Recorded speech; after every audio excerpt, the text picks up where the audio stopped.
আজকে তোমাদের সাথে শেয়ার করব আমি কিভাবে সর্ষে ইলিশ রান্না করি। যেহেতু ফ্রিজে ছিল তাই প্রথমে আমি বার করে নিয়ে সেটাকে জলে ভিজিয়ে রাখলাম বরফটা ছাড়ানো। তারপর পোস্ত, সর্ষে, কাঁচা লঙ্কা, 4টে কাজু আমি এর মধ্যে ভিজিয়ে রেখেছি। আর এদিকে মাছের গা থেকে বরফ ছেড়ে গেছে, তো আমি এটাকে ম্যারিনেট করে নেবো। তো ম্যারিনেট করার জন্য আমি এতে হলুদ, লবণ এবং সর্ষের তেল দিয়ে আমি কিছুক্ষণের জন্য মাখিয়ে রেখে দিয়েছি। যে মশলাগুলো আমি ভিজিয়ে রেখেছিলাম তো সেগুলো মা বেটে দিল, কারণ কারেন্ট ছিল না, সেই কারণে মা আমাকে হাতে শিলনোড়ায় বেটে দিল। চলো এবার রান্না শুরু করা যাক। তো আমি গ্যাসের উপরে একটা প্যান বসিয়ে দিয়েছি। এবার প্যানের মধ্যে দিয়ে দেবো 4টে কালো জিরে।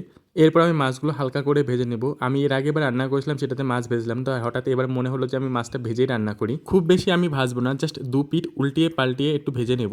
এবার দিয়ে দেবো সেই মশলাটা, যে মশলাটা আমি করে রেখেছিলাম। আর এটা আমি ছেঁকে নিয়েছি, না ছেঁকে নিলে কিন্তু সর্ষে যে একটা তিতকুটে ভাব সেটা থেকে যাবে, তাই আমি এটা ছেঁকে নিয়েছি। এরপর আমি একে একে অ্যাড করবো লবণ, একটু হলুদ, একটু চিনি আর কয়েকটা কাঁচা লঙ্কা। তারপর 5 থেকে 7 মিনিট আমি এটা ঢাকা দিয়ে রান্না করব। 7 মিনিট পর ঢাকনা খুলে দেখো আমার রান্না পুরো কমপ্লিট। মাঝে মাঝে আমি এইভাবে নাড়িয়ে দিয়েছিলাম, নাহলে কিন্তু তলায় লেগে যেত। এবার চলো টেস্ট করে দেখি কেমন হয়েছে খেতে। মাছটা খুব সুন্দর সেদ্ধ হয়েছে, তোমরাও এভাবে রান্না করে দেখতে পারো আমার প্রসেস ধরে। তো ভিডিওটা ভালো লাগলে অবশ্যই লাইক কমেন্ট করো। দেখা হচ্ছে পরের ভিডিওতে। Tata, by.